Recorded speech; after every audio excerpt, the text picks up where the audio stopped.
Loud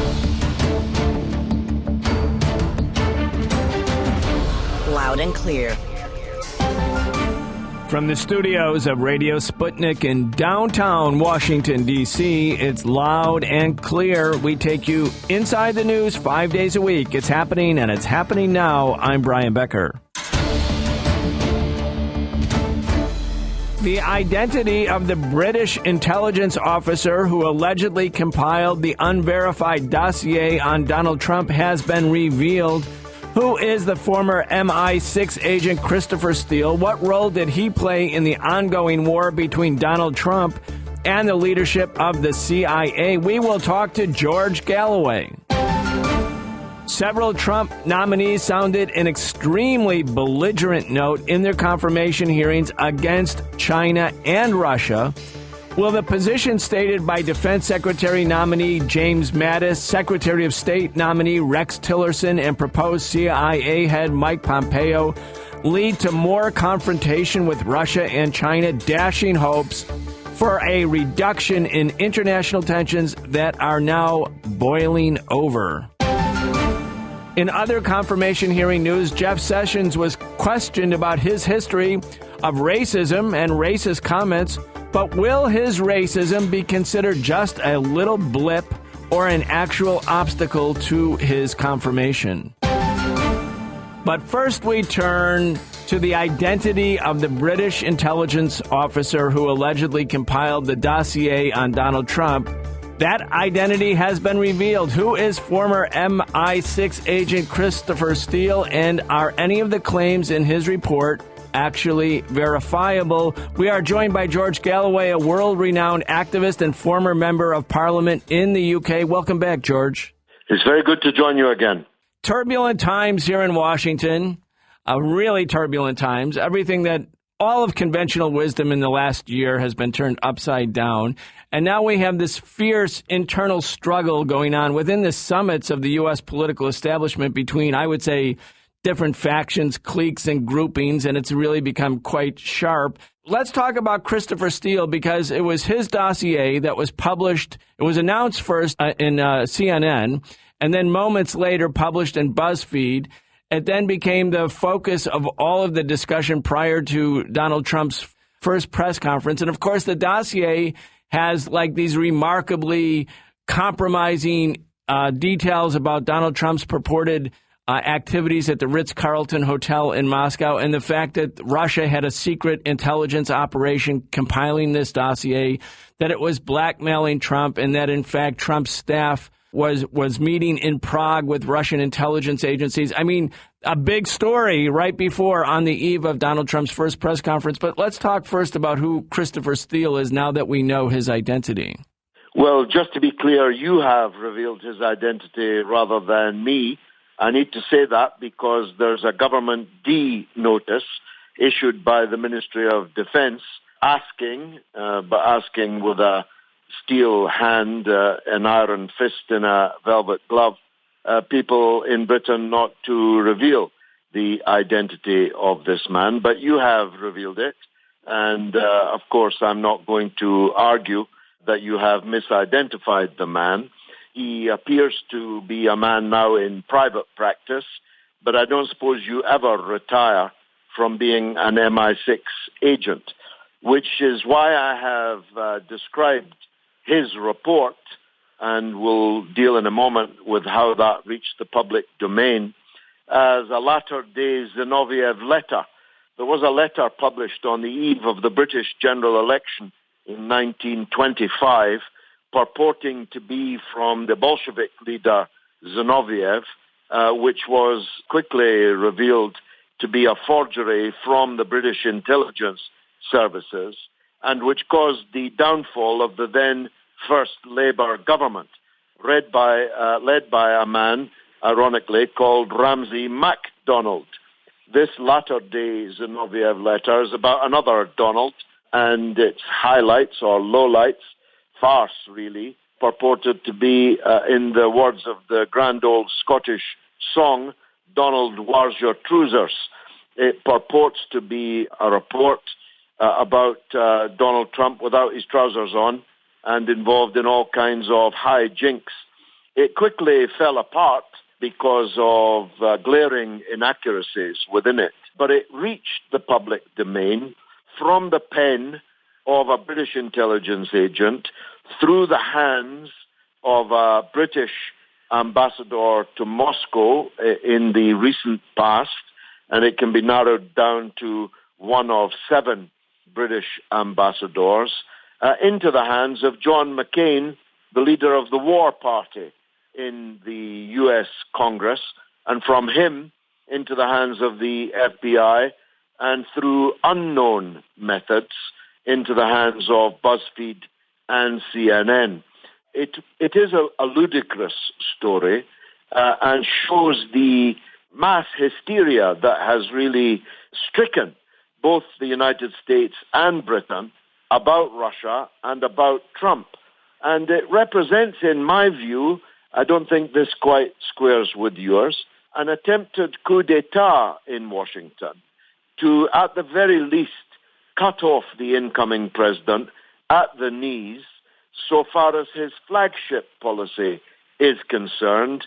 And that flagship policy is pursuing a course of peace and negotiation with Moscow rather than confrontation and the danger of war. So on this, at least, I'm with Trump because the world needs an American president to turn the dial down on confrontation with Russia and to stop parking our tanks on Russia's, if not lawn, then outside Russia's gates. I agree with you in terms of the motivations. I want to talk to you a little bit more about that because after Donald Trump's press conference that took place, again, he denounced the report as a fabrication, as a disgrace. He also quoted the Russian government, which was saying that it's an absolute fabrication, that it's not just unverifiable, but it's untrue. He also made the point that the intelligence so-called community, in particular, I think identifying really the CIA, was acting and were using methods similar to those used in Nazi Germany. In other words, very unusually strong denunciatory language by the incoming president-elect against the intelligence service that he will be heading up in less than a week. These are unusual events, and I do believe that whoever said that this undoubtedly unsubstantiated and false report was credible, and that's what the CIA and the intelligence organizations said, and that's why they said it to President Obama and to Donald Trump in classified briefings, but somehow CNN, in spite of the fact that these were classified discussions, got wind of it. That report could have only come from within the intelligence organizations and probably from the CIA. James Clapper has said that he wasn't the source, but there was only a few intelligence chiefs with Donald Trump and Obama when they made this report. So, yes, possibly designed to make sure that Donald Trump doesn't take the oath of office a week before he's supposed to, but also having the Trump administration put into a political corner so that they must renounce Russia or make it clear that they're renouncing Russia, or the plans for even a normalization of relations with Russia. And George Galloway, James Mattis, the Secretary of Defense appointee, and Mike Pompeo, the CIA appointee, and Rex Tillerson, the State Department appointee, have all in the last day, yesterday, in their hearings denounced Russia. They said Russia, according to Mattis, was the greatest threat to the world order since the end of World War II. In other words, maybe all of this smoke, even if there's no fire, is having the predictable outcome of forcing Trump to shift his position on Russia. Well, there's obviously the possibility of that. These are the attendants to Donald Trump rather than President-elect Trump himself. We'll have to see what metal he is made of. I think, given the way he conducted himself in the press conference yesterday, that he's not quite the pushover that some of the others might be. And if he's calling the shots, it might have the opposite effect on him. After all, he has denounced his own spy agencies, which were nowadays, especially in the liberal media, rather oddly requested to refer to as a community, which has a nice ring to it. But these spy agencies have been subverting democracy in scores of countries around the world for many decades. They are responsible for coup d'etat in many continents. They are responsible for political murder and torture, even in recent years, in Bagram, in Abu Ghraib, in Guantanamo Bay, and so on. So I refuse to see these people as in any way benign. I refuse to see these people as in any way protecting us. On the contrary, they are a weapon of offense rather than defense. So if Trump is ready to face these people down, and yesterday's press conference seems to suggest that he is, then he might not be diverted from that flagship policy. But if he succumbs, as some of these indicators seem to suggest he might, then we're in for a very dangerous few years. Yeah, I agree with you. And we will see, because we don't know. Everything is speculation at this point. Certainly the shape of the cabinet, I mean, he picked the cabinet, and the cabinet, Mattis, of course, is a very major figure from within the Pentagon and within the military-industrial complex. He said that both China and Russia, along with the terrorists, constitute this grave threat. And also Rex Tillerson said that the United States should deprive China of access to the South China Sea islands that it claims sovereignty over. Those are provocative statements. But let's go back to Christopher Steele and how this thing came about, because, again, we're dealing with something that's it seems to be so outrageous, and yet it became a major news story, and the story that confronting Trump as he came to the podium for his first press conference. Tell us about the company that Steele co-founded called Orbis and what its relationship is. They've been involved with the FIFA scandal. Christopher Steele seemed to be posted in Russia in the 1990s. Give us some background, if you could, George Galloway. He was posted in Russia. He has been also in Paris. He is involved. It's a seamless web, really. Someone who was a senior intelligence official who becomes a private practice senior intelligence man hasn't really left the business. The seams could not be identified between the public intelligence service and the private. Probably these people are moved out to arm's length so they can make a bit more money, and so they can be used in a deniable way for projects such as this. So for me, it turns out that it was Britain that was interfering with the U.S. election process rather than Russia. I've seen no evidence of Russian interference. There may be some, but I've seen none. But I have seen this. And this involves an MI6 man and a former British ambassador and John McCain. And that provenance tells me that there's a coalition has developed involving the military-industrial complex, the spy agencies, the war party on both sides of the Atlantic, and McCain is the personification of that. But the peculiar, and some of your listeners won't like me saying this, the peculiar new aspect is that they have the liberals, as they define themselves, on their side. And in The Guardian today, for example, we're treated to a long piece about the venality of Trump challenging the integrity of the intelligence community. Now, once upon a time, as you know, all liberals would have held intelligence services at some disregard. They would have known the truth of what I've just said about the history of these intelligence agencies. But now, such is the hatred of Trump amongst the Clinton Democrats, at least, that you have this confluence of previously widely divergent forces. And that must be dangerous for Trump. I passed a message to him today on our Sputnik show through someone who will be with him at the inauguration. Don't go near any grassy knolls. Don't go on any motorcades in Dallas. Don't get into an open-top car. There must be a real and present danger of Trump actually being killed by someone out of this milieu. And my guess would be they'd find some liberal patsy to carry out the job. Well, I think those are interesting words because, of course, for people who are, younger people, for instance, they might think that there's relative political stability in the United States, and that's the way things are. But we know, George Galloway, from the 1960s and 70s, that there was a lot of destabilization. The assassination of Kennedy was necessary for the election of Johnson. The assassination of Robert F. Kennedy was necessary for the election of Richard Nixon. George W. Wallace was felled by an assassin's bullet. He survived, but that allowed Nixon to consolidate his control over both the right and the ultra-right. And, of course, then 19 months after winning the election, Richard Nixon was driven from office by Deep Throat's revelations to the Washington Post, and Deep Throat turned out to be the number 2 man in the FBI.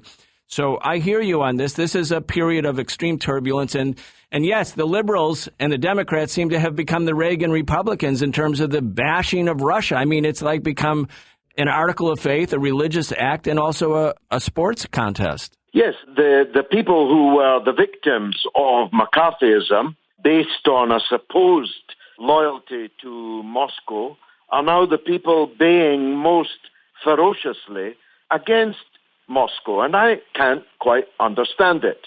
Moscow is the capital of a capitalist country.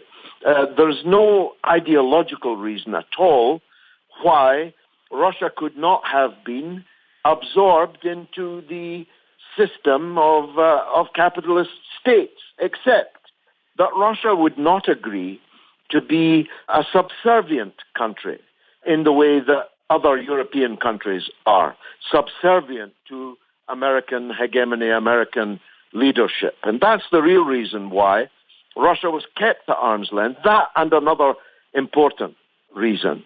It's vital for the system to have enemies that they can whip up. It's like Orwell's 1984, that you can whip up popular hysteria about, that allows then a posture of rearmament, expending hundreds of billions of dollars on new weapons, new mobilizations, and so on.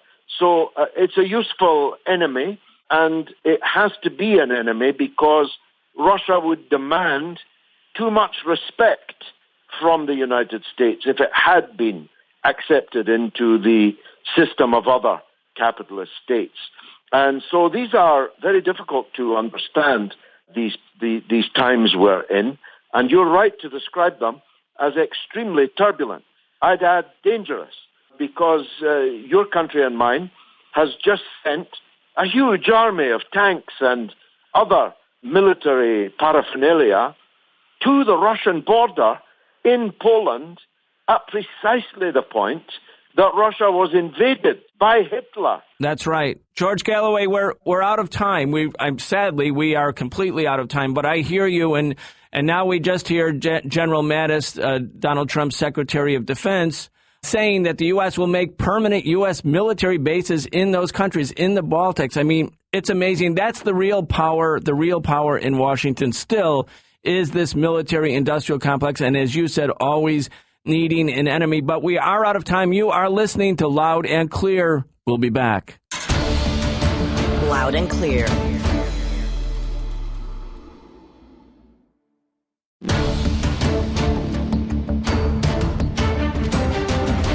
Loud and Clear.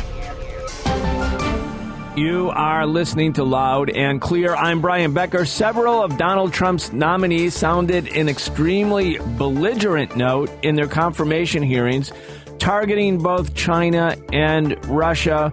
Will Defense Secretary nominee James Mattis, Secretary of State nominee Rex Tillerson, and proposed CIA head Mike Pompeo bring the world back to the brink of war? We are joined by international affairs and security analyst Mark Sleboda. Welcome, Mark. Hi, Brian. It's always great to be on Loud and Clear. Thanks for having me. Thank you. Of course, one of the themes of Donald Trump's campaign, and since he's been elected, was that the U.S. and Russia should have better relations. And, of course, that's created the sound and fury both from within the military-industrial complex, obviously from within the CIA, from many, many sectors, including the mainstream media, which are taking anti-Russia belligerence and hostility as sort of a religious article of faith. In other words, you have to put your hand in the Bible and say, I swear to tell the truth, the whole truth, and nothing but the truth, so help me God. And I pledge to be hostile to Russia going forward. But here we have James Mattis. He is Trump's pick to be Secretary of Defense. He's a general. He said, under the world order, this is his quote from the hearings, the confirmation hearings, the world order is under the biggest attack since World War II, sir, and that's from Russia, from terrorist groups, and with what China is doing in the South China Sea. I don't know, is this the new axis of evil? Obviously, although I don't think we should count Iran out quite yet, because that actually may be the first target.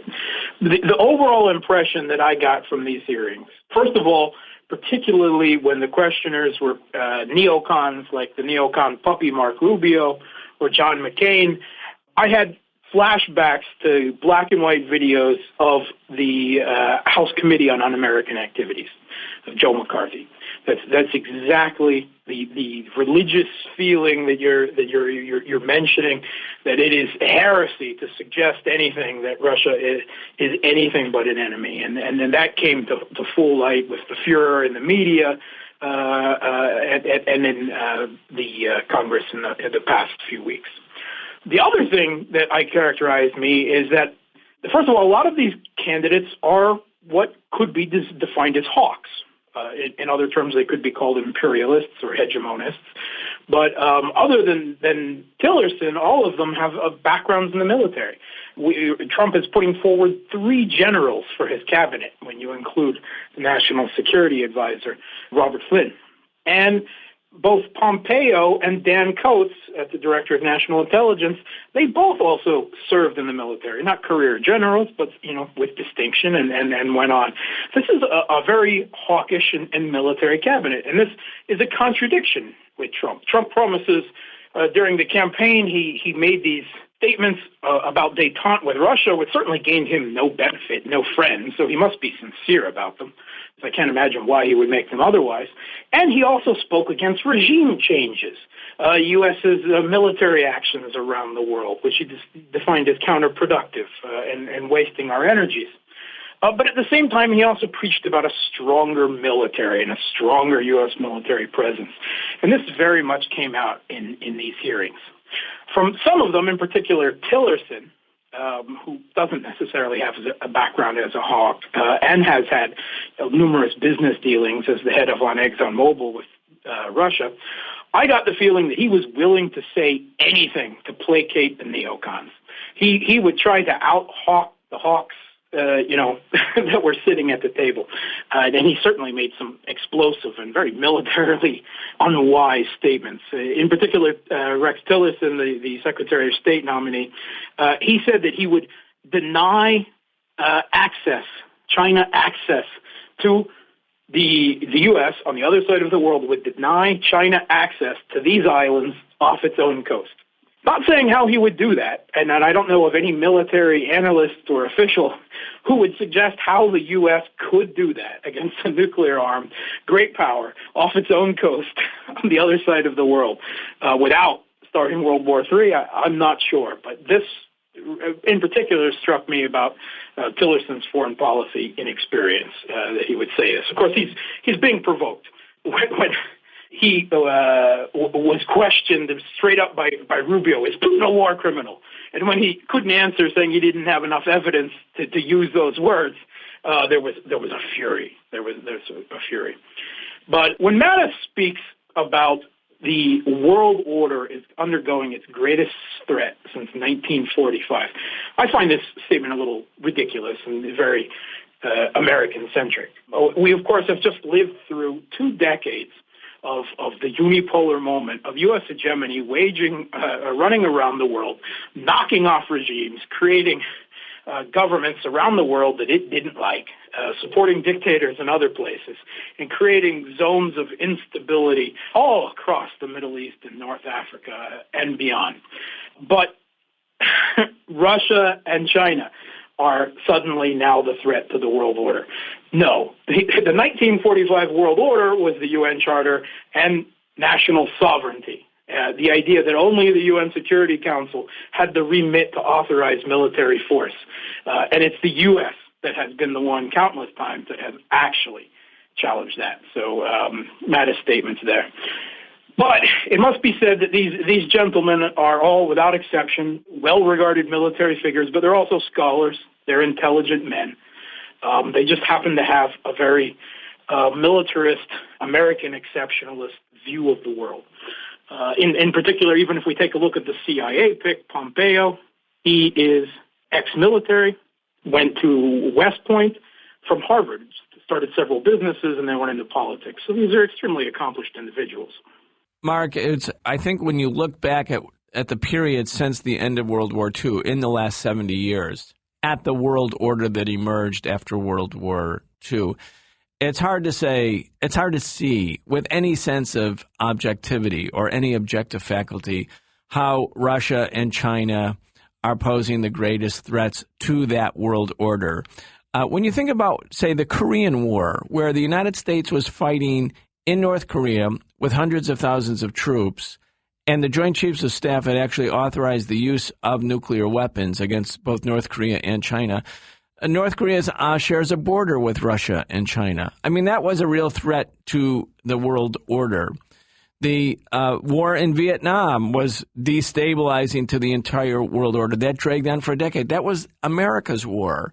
And then you had, of course, the U.S.-Soviet showdown, the thermonuclear possible confrontation in October 1962 over nuclear missiles placed in Cuba. I mean, that was not only a threat to the world order, but a threat to the world itself. These kind of hyperbolic statements, it seems to me that Mattis, who really isn't an outsider at all, he's a mainstream, very popular, inside the Pentagon brass, in other words, a real central figure inside the military side of the military-industrial complex. With whatever comments Donald Trump made before, and as you say, why would he have made them if there wasn't a degree of sincerity about them, like not overthrowing secular independent governments time after time after time in the Middle East and destabilizing the Middle East, or why not have better relations with Russia, which, you know, Hillary Clinton and Obama said the same thing 8 years ago. That wasn't treated as like a treasonous act or some sort of, heresy. That was treated as like it just made sense. So Trump took those positions, but when you have Mattis, when you have Pompeo, and now Rex Tillerson, as you say, willing to out-hawk the Hawks, perhaps just to get nominated, it doesn't give much sense that the Trump administration will actually be something profoundly different. Now, of course, these are confirmation hearings, so maybe people are just talking. What do you think? Yeah, it's a real question. And certainly I believe that all of this furor over Russian supposed hacking, WikiLeaks says it's whistleblowers that revealed the rigging of the DNC primary, and then these dodgy dossiers from anonymous former intelligence officials in other countries who have anonymous friends, quoting to anonymous sources, making salacious slander about Trump. I mean, this is pure ridiculousness, and I think it's indicative of a war that the deep state, the intelligence community, is waging on Trump. A rearguard action. It's a scorched earth policy. It's meant to delegitimize his presidency and prevent any détente with Russia. And it has a very good chance of working. Trump is going to surround himself with these people for however long he manages to stay in office, and that's an open question, if he lives that long, or whether he will succeed at another term or is impeached. Who knows at this point? But yeah, it's troubling on anything that we placed hopes Trump on. On the other hand, simple division between the president, the intelligence communities, and some of his officials could, at the very least, give the rest of the non-Western world a breather from any more regime changes, as it would be difficult for him to, there will be a degree of instability and infighting, perhaps between the White House and the intelligence community, the White House and the Pentagon, over the next 4 years. If Trump continues with this foreign policy, heresy, as you've rightly said it today. And Mattis, you're right. He is well regarded on both sides of the aisle. He's kind of a living legend in the military. He's famous for his quotations, these folksy military sayings, when he told his Marines to be polite, be professional, but have a plan to kill every single person you meet. Or when he said sometimes it's fun to shoot and kill people, in reference to the Iraq War. And we're talking world order. They love to refer to, sometimes they refer to the post-World War II world order under assault. The more correct ones refer to the, quote, liberal world order. And that's what it is, because the post-45 world order was already overturned during the 1990s and the 2000s. That was the hegemonic moment when the U.S. Ignored international law on the Security Council and, still continues with less success up to this day with its regime change operations around the world. That was the biggest challenge to the post-45 world order. The problem is that Russia and China, now that they are regaining comparative strength in the world with globalization, changing capital flows, and so on, that they want to restore the post-45 world order, the UN Charter, the Security Council as a council of great powers ironing out their differences and making compromises to prevent, thermonuclear war, which is what the Security Council was designed to do. So, this is a great degree. This is the way the American government, foreign policy establishment, the military, the Pentagon, that's the way they look at the world. They have a right to be on top, and any challenge to it, they see as a challenge to their world order. Mark, I want to quote you from some of the other statements at the hearings by Donald Trump's appointees, Rex Tillerson, Mike Pompeo in particular. Tillerson said, the absence of a very firm and forceful response to the taking of Crimea was judged by the leadership in Russia as a weak response. Now, that's his criticism of Obama. It was weak in the response to the taking of Crimea. Mike Pompeo, Trump's pick to be the head of the CIA, endorsed the anti-Russia line on alleged hacking. He said, it's pretty clear about what took place here, about Russian involvement in efforts to hack information and to have an impact on American democracy. This was an aggressive action taken by senior leadership inside of Russia. Pompeo also said Russia has reasserted itself aggressively, invading and occupying Ukraine, threatening Europe, and doing nothing to aid in the defeat of ISIS. Now, these are Trump's top picks for his foreign policy team. Trump himself at the press conference, his first press conference, also for the first time said or went over into the camp of acknowledging that Russia and Putin had actually hacked the American elections, and which something he had refused to accept before. And he said Russia shouldn't have done it. It feels to me, based on who the cabinet is and by the mounting political pressure from the military-industrial complex and the summits of both the Democratic and Republican Party, that Trump is essentially being moved into a position where there's no real determination to have a new day with U.S.-Russian relations. I mean, when you put it all together, you can't help but come away with a pessimistic or skeptical attitude about the prospects there. We have 2 minutes left. Yeah, sure. There's immense pressure between the media and the Congress on Trump right now.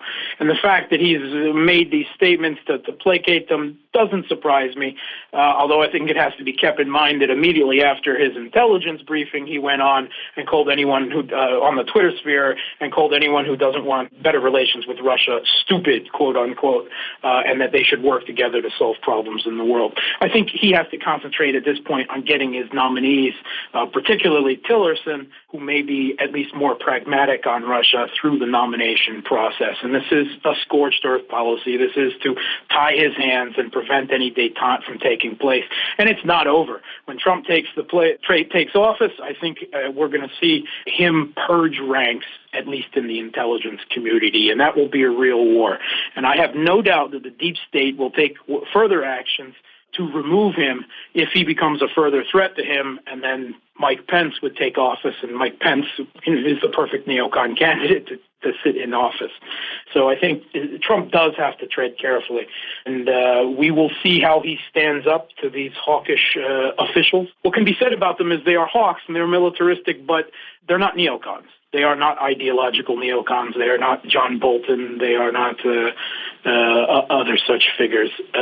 So we will see how Trump fares against them, whether his instincts of a world of without democracy promotion, regime changes, and of great power, pragmatism, and compromise, whether he can stand up for his guns or whether he is crushed beneath the blob. Okay, we're going to have to leave it right there. We've been joined by Mark Sleboda. We've been talking to him from Moscow. He is an international affairs and security analyst. You are listening to Loud and Clear. We'll be back. Loud and Clear.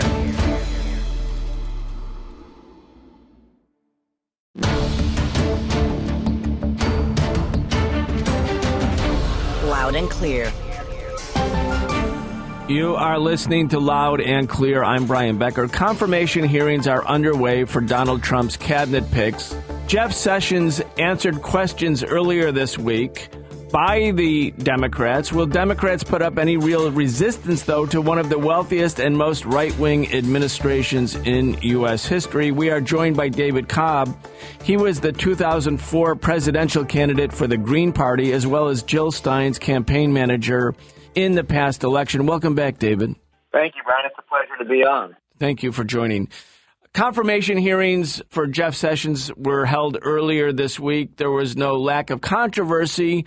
At one point, protesters wearing Ku Klux Klan robes disrupted the hearings. That's from the grassroots, though. I thought his Senate colleagues in the Democratic Party treated him pretty much with kid gloves. What did you make of it? That's exactly right, and I really appreciate how you framed it by pointing out, Brian, that the grassroots organizers, social change agents, immigrant rights groups, civil rights groups, you name it, what I would call the organized left across the spectrum, regardless of the intricacies and nuances of ideology and tactics and et cetera, have literally united against not only Jeff Sessions, and that's definitely Jeff Sessions, but the entire Trump agenda. And what we're seeing from the ruling class and the Democrats in Congress is let's create the corporate media illusion of controversy, but they're literally already beginning to figure out how they can work with this version of the ruling elite, which actually sort of gets me to the deeper question that the Sessions nomination process reveals, which is the sad reality that the neoliberalism of Clinton and then Obama has literally created Trumpism and what we're experiencing now. So I don't know where we go in this particular conversation. I know I've opened it up beyond Jeff Sessions, but Brian, I think it's really important as serious students of movements and history and the forces that are at play that we understand as horrific as Sessions is, as horrific as Trump is. Trump, in some respects, is a distraction from the larger historic forces that are playing out because, bluntly, neo-fascism is emerging in this country, and it is emerging more quickly and asserting itself more effectively than I expected. One thing that's been amazing to me, given the fact that this is a cabinet of right-wing oligarchs, right-wing politicians like Sessions, who's, he's an out-and-out racist. He's like having George Wallace in charge of the Justice Department. Of course, he doesn't say segregation now, segregation forever, and using some of the most explicit racist epithets that George Wallace used. Brian, at least not publicly. Let's acknowledge. You finished my sentence, not in public. But, of course, he was not able to be confirmed as Ronald Reagan's choice for federal district court coming from Alabama in the 1980s because of his overt racism. He's been the leading force trying to deny any comprehensive immigration reform. His whole message to Mexicans, to Latinos, to immigrants from Africa, from elsewhere, is like, we're going to deport you no matter what. We're going to rip families apart no matter what. He's a real right-winger. Now, contrast that, though, David Cobb, with the preoccupation by the liberals and the Democrats in their opposition to Trump over his so-called friendship with Putin or with Russia. It seems to me, and I'm talking about even like rank and file liberals now who are getting their news from CNN or from the mainstream media, they seem to be not that upset about Jeff Sessions, not that upset about these right-wing oligarchs who want to privatize everything, including public education, all focused on Russia, Russia, Russia. I mean, it's sort of like everybody changed places. The Democrats now sound like Ronald Reagan from the 1980s. No, you're right. I mean, you've said a lot there, Brian, so I'll try to unpack it and just sort of go because, on some of them because, again, this is a conversation that is hard to have with most people because they haven't actually studied the historic forces and they're just reacting to the superficial level. And with all due respect, and I mean this with sincerity, with genuine love and affection for liberals who are sort of still getting their news from MSNBC or CNN and think, well, because it's not Fox that they're actually getting truth, they're literally being lied to and propagandized. And so I'm not mad at them for it. But what I understand and see very clearly is the shell game that this actually represents.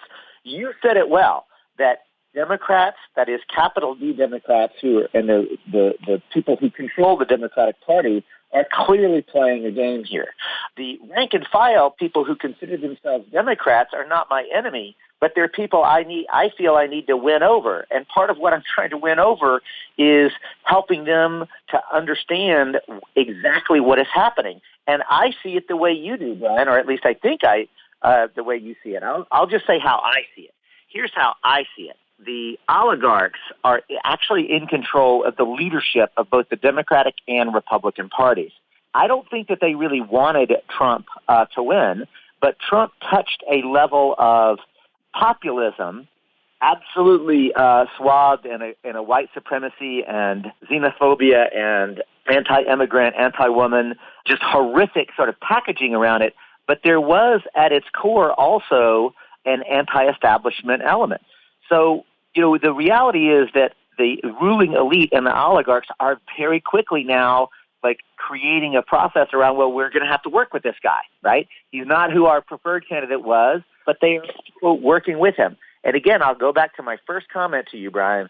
The organized left and immigrant rights activists and social change activists and civil rights activists are the ones who are actually building a genuine opposition. The Democratic Party leadership are basically creating diversions, and they are literally already in the process of normalizing this process. So it's really going to be up to us, Brian, that is to say, those of us who are aware of the social, political, and economic forces at play to continue to do deep political education to ordinary people. We have to talk to Americans as Americans. We got to go into pool halls and bowling alleys. We got to go into barbershops and beauty salons. We got to go out into our own communities and have the kind of conversations that you and I are having right now. I couldn't agree with you more. Let's talk about Jeff Sessions, the person, that man, and his political record. Sessions at the hearing said that allegations against him of racism are damnably false charges. He vowed to protect women and minorities, though his track record seems to indicate otherwise. I mean, that's a big understatement. Of course, at the hearings, he's trying to show himself as a moderate. And the Democrats saying, well, you're our colleague. We like you. You're very likable. Talk about who Jeff Sessions actually is. Talk about the record. Well, that's a very important point, right? I mean, again, his colleagues in the Senate are giving him the same sort of path because they're actually not going deeper. And it is important that we remember that he faced a level of scrutiny under Ronald Reagan's administration when Reagan attempted to appoint him to a federal district court, and he could not win. So am I to understand that Jeff Sessions was too racist for a Reagan-era Republican and Democratic Party, but acceptable in a Trump and Democratic era? I mean, I don't understand it.